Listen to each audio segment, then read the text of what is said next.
السلام علیکم ورحمۃ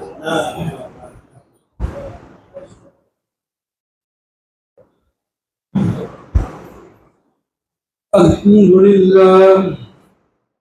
الحمد للہ وکفى والصلاة والسلام على سید الرسل وخاتم الانبیاء اما بعد فأعوذ باللہ من الشیطان الرجیم بسم اللہ الرحمن الرحیم وَإِذْ قَالَ مُوسَىٰ لِقَوْمِهِ يَا قَوْمِ اذْكُرُوا نِعْمَةَ اللَّهِ عَلَيْكُمْ إِذْ جَعَلَ فِيكُمْ أَنْبِيَاءَ وَجَعَلَكُمْ مُلُوكًا وَآتَاكُمْ مَا لَمْ يُؤْتِ أَحَدًا مِّنَ الْعَالَمِينَ وقال النبي صلى الله تعالى عليه وسلم الدنيا سجن المؤمن وجنة الكافر أو كما قال صدق الله مولانا العظيم وصدق رسوله النبي الكريم ونحن على ذلك لمن الشاهدين والشاكرين والحمد لله رب العالمين۔ محترم و معزز سامعین، بزرگوں، دوستوں اور عزیز، سورہ مائدہ کی ایک آیت چھٹے پارے سے تلاوت کی ہے، جس میں حضرت موسیٰ علیہ نبینا علیہ السلام نے اپنی قوم کو خطاب کر کے ان نعمتوں کی یاد دلائی جو اللہ نے بنی اسرائیل پر کی، اور اس کے بعد ایک حکم آنے والا ہے۔ آپ نے فرمایا میری قوم، آپ یاد کریں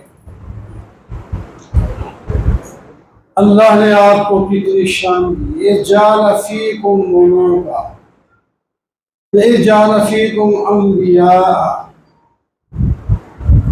اللہ تعالیٰ نے تمہارے اندر نبوت رکھی۔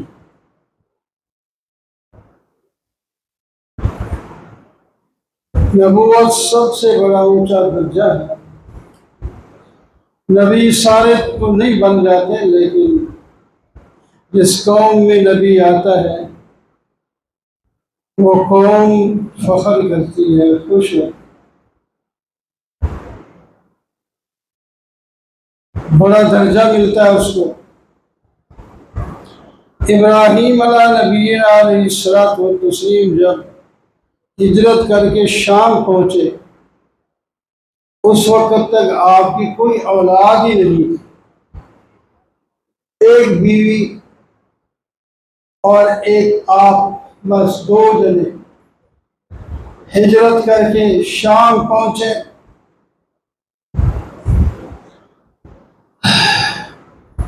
تو اس کے بعد اللہ تعالی نے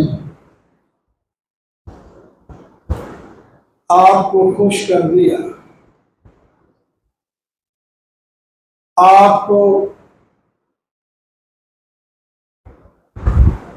دو بیٹے دیے،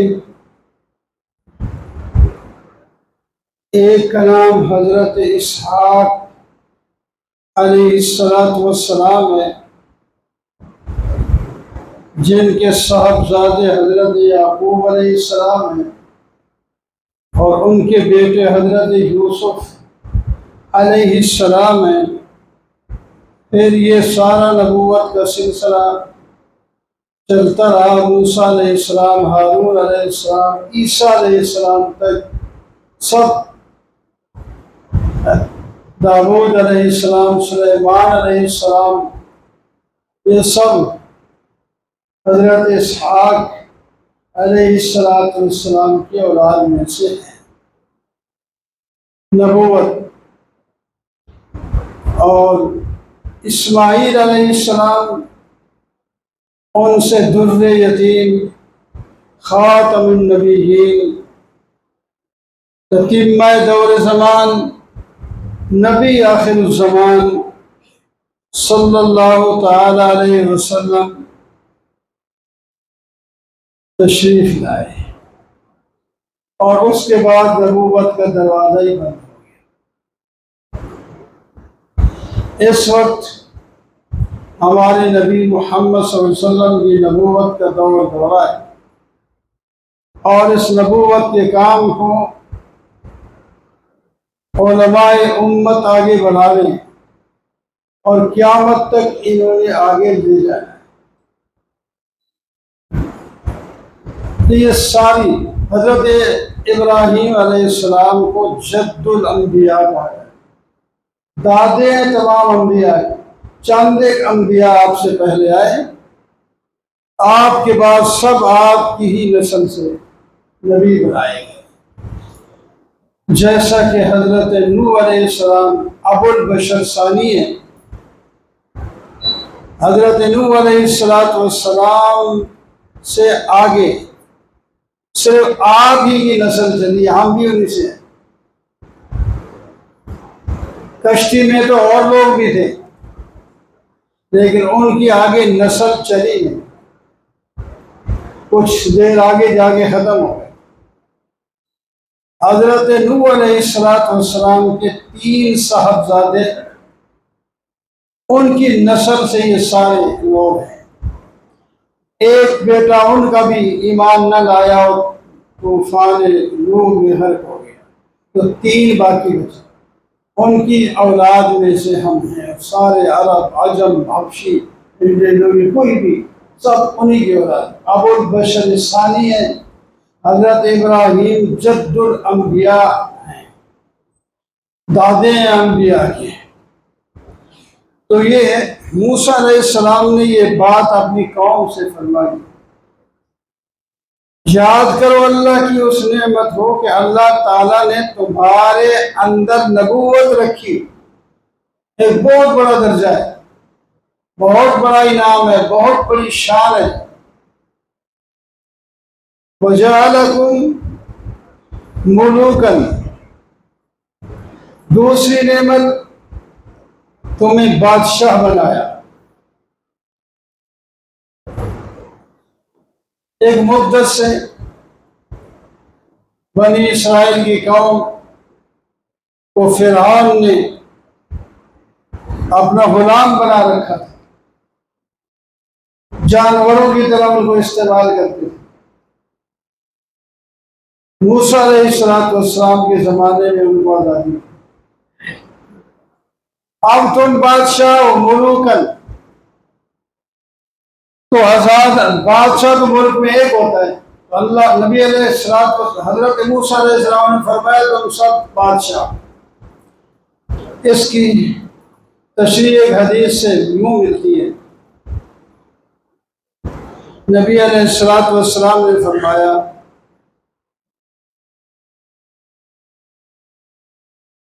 جس کی بیوی ہو اور اپنا گھر ہو وہ غنی ہے، اور جس کا خادم بھی ساتھ ہو تو وہ بادشاہ ہے۔ 3 چیز، بادشاہی، بیوی بھی ہے، گھر بھی ہے، اور خدام بھی ہے، خدمت کرنے والے، اور بادشاہی اس کو کہتے ہیں۔ تو موسیٰ علیہ السلام بھی اپنی قوم سے فرما رہے تمہیں اللہ نے بادشاہ بنایا، اب تم آزاد ہو، فرعون کا تمہارے اوپر تسلط نہیں، بلکہ فرعون کو تمہاری آنکھوں کے سامنے اللہ تعالیٰ نے غرق کر دیا، ڈبو دیا ہے، ہلاک کر دیا ہے۔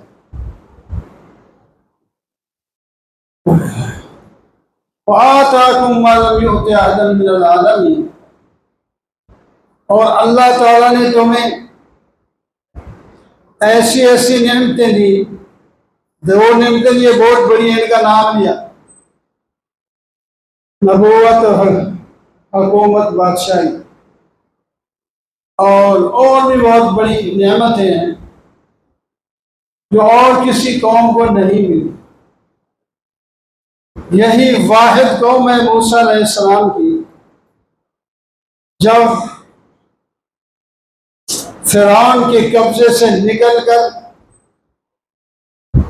آگے آئے، اپنے آبائی وطن کی طرف جا رہے تھے جہاں سے یوسف علیہ السلام آئے تھے. اس طرح مصر میں پہنچے ہیں نا.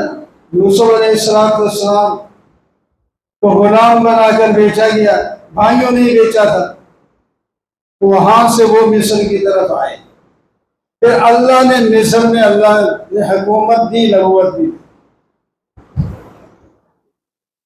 تو راستے میں جنگل اوزر ٹھہراؤ ہوا، کھانے پینے کا اللہ تعالیٰ نے انتظام کر دیا.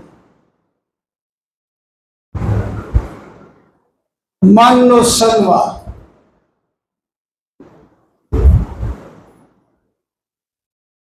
حلال پرندے،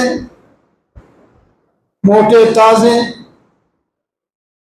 آپ لوگوں کے پاس بیٹھتے ہیں، آپ پکڑنے اڑتے ہیں، ان کو پکڑو، بونو، کھاؤ. اور درختوں کے ساتھ حلوہ لگ جاتا ہے، جس طرح پیکر کے درخت پر چیڑ لگی ہوتی ہے کبھی، تو وہ کھانے کی چیز ہے. یہ چیڑ بھی لوگ کھاتے ہیں، اچھی چیز ہے. حلوے میں بھی ڈالتے ہیں، مٹھائیوں میں بھی ڈالتے ہیں. اور وہ پتہ نہیں کس شکل میں کس طرح لگتی تھی ان کے ساتھ. جتنا کھاتے اس سے زیادہ لگی ہوتی، رج جاتی. اب بہترین کھانا، گوشت اور حلوہ، بغیر محنت کے، بغیر مزدوری کے، بغیر تنخواہ، بغیر کھیتی باڑی کے. سائے کی ضرورت، اللہ تعالیٰ نے بادل کو حکم دیا جب ان پر دھوپ آئے تو سایہ کر دیا گیا. وَظَلَّلْنَا عَلَيْهِمُ الْغَمَامَ، قرآن نے ذکر کیا، ہم نے ان کو بادل کا سایہ دیا اور پانی کا انتظام بھی کر دیا. جب پیاس لگی، موسیٰ علیہ السلام سے عرض کیا، پانی نہیں. اللہ تعالیٰ کی طرف سے حکم آیا کہ یہ جو لاٹھی معجزے کے طور پر آپ ڈالتے ہیں جو سانپ بن جاتی ہے، اسی لاٹھی کو پتھر پر مارے تو پتھر سے پانی نکل آئے. تو موسیٰ علیہ السلام نے پتھر پہ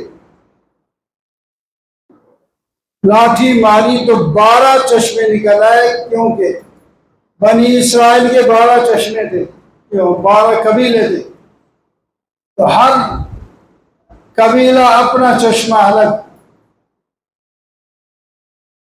پانی کا یوں انتظام، سائے کا یوں انتظام، کھانے کا پینے کا بھی انتظام ہو گیا. اب کچھ نہیں کر رہے، کھائی جائیں، پی رہے ہیں، سو رہے ہیں، بس کوئی کام نہیں.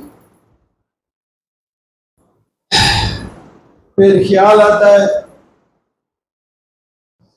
کہ 2 کھانے پر اکتفا ہم کر رہے ہیں، تو کھانے کی چیزیں تو اور بھی ہیں. آپ دعا کریں اللہ تعالی ہمیں گندم کی روٹی کھلائے، مسور کی دال کھلائے، ساگ کھلائے، کھیرے اور ککڑیاں، خربوزے جو زمین سے نکلتے ہیں، یہ بھی ہمیں چاہیے. اللہ تعالیٰ کی طرف سے حکم آیا، یہ بھی بہت کچھ ہے تمہارے لیے، لیکن یہ تم بالکل ہی لیٹ کے آرام سے پڑے نہ رہو، تھوڑی سی ہمت بھی کرو. اٹھو، جہاد کرو اور طاقت ہے اگر تمہارے اندر تو عمالقہ جنہوں نے تمہارے ملک پر قبضہ کیا، دارالخلافت اور مسجد اقصی، بیت المقدس ان کے قبضے میں ہے، تھوڑی سی ہمت کرو نا، تھوڑی سی ہمت کرو، جہاد کرو، جاؤ، ہم وعدہ کرتے ہیں، بس تم نے جانا ہے، تھوڑی سی حرکت کرنی ہے، وہ بھاگ جائیں گے، فتح تمہیں ملے گی، پھر وہاں تمہاری مطلوبہ ساری چیزیں ہوں۔ یا قوم ادخلوا الارض المقدسة التي كتب الله لكم ولا ترتدوا فتنقلبوا خاسرین۔ موسیٰ علیہ السلام نے فرمایا، قوم، میری قوم، اٹھو، یہ پاکیزہ بستی بیت المقدس والی ہے، یہ تمہاری ہے، تمہارے باپ دادوں کی ہے، تمہیں نکالا گیا، لوگ قابض ہیں، غیرت مند بنو، اپنی چیز واپس لو، ہماری مدد تمہارے ساتھ ہے، بس شروع کر جو تو فتح تمہاری ہو۔ اب جو آدمی نکما دن رات کھائے اس کو کام کرنا تو مشکل ہے۔ آزادی کی بات ہو رہی تھی، آزادی ایک نعمت ہے، موسیٰ علیہ السلام نے آزادی کا حوالہ دے کر جہاد کا حکم دیا ہے، آگے جہاد کا نمبر انشاءاللہ نہیں۔